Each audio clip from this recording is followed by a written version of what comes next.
Did you know there's a version of Beauty and the Beast from Iran where the girl marries a snake? It has deliciously rich detail and a trip to a realm of darkness, and it's called Yasmin and the Serpent Prince. A man has 5 daughters, but he loves the youngest the most because she is the sweetest and most beautiful. Is dainty as a flower and gay as a butterfly, which feels like someone's profile description. Anyway, like all Beauty and the Beast stories, the dad's going on a trip and he asks his daughters what they want him to bring back. The older sisters ask for a blue silk dress, golden slippers. In European Beauty and the Beast, our girl usually asks for a rose, but this girl asks for a clustered bunch of grape-like pearls and a starred 2-pointed diamond. Dad goes off, he finds the presents for all the other girls, but on his way back, he still hasn't found this really specific stuff for Yasmin. Yasmin's the name of our protagonist. On his way back, he finds himself in this magical palace. All of the blooms on the trees are precious gems, and streams of milk and honey flow from the bases of the trees, and from each tree also flows a beautiful melody, all harmonizing with one another. So it's like a great choir. He sees this perfect grape-like cluster of pearls and the perfect diamond, and so he plucks them both and he's about to leave when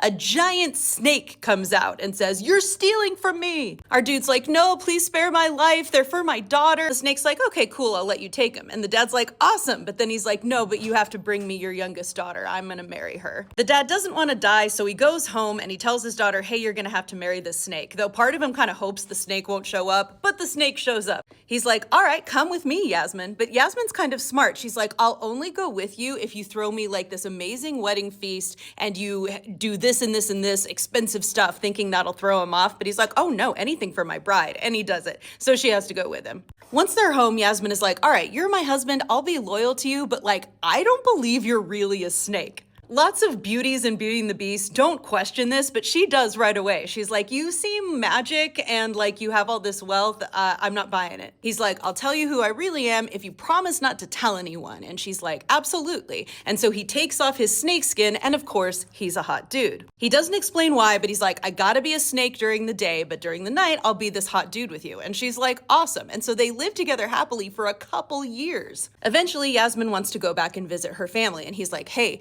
don't tell them my secret. Remember that?" And she's like, "Absolutely." She goes back and her family is all asking how horrible it is living with a snake, and it drives her nuts that she can't say he's actually a hot dude, but she doesn't until one of her aunts, who's always been a troublemaker, gets her aside and basically wriggles the truth out of her. The aunt's like, "You need to burn his skin and then he'll be hot all the time and he'll thank you." So our girl goes home and secretly burns his skin, and when he finds out, he freaks out and he's like, "No, you've betrayed me. I have to go away now." Now, this happens in almost every animal bridegroom story. She burns the skin or she looks at him when she's not supposed to, and he has to go away. But only in this one does he explain why. He says, "I am Prince Bahram, son of the demon Shah, and I left my own country, the realm of darkness, because I didn't like demons because they're evil and they hurt people. And I wanted to go live amongst men and be a good person. But I have to hide in this skin, otherwise they'll find me. And now my skin's gone, so I gotta go." She's like, "Oh my God, I'm so sorry. Is there anything I can do?"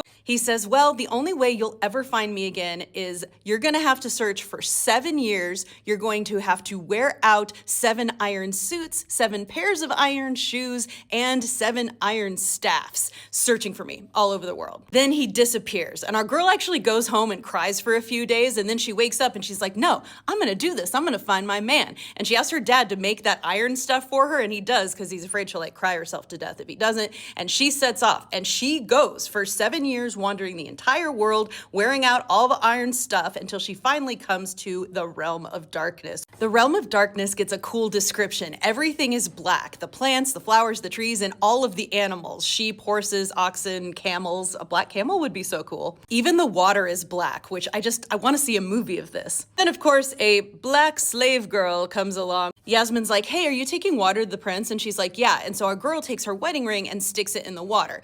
Black slave girl takes it to the prince, and when he sees it, he's like, "Oh, my wife is here." And he goes and finds her, and they reunite, and everything's good.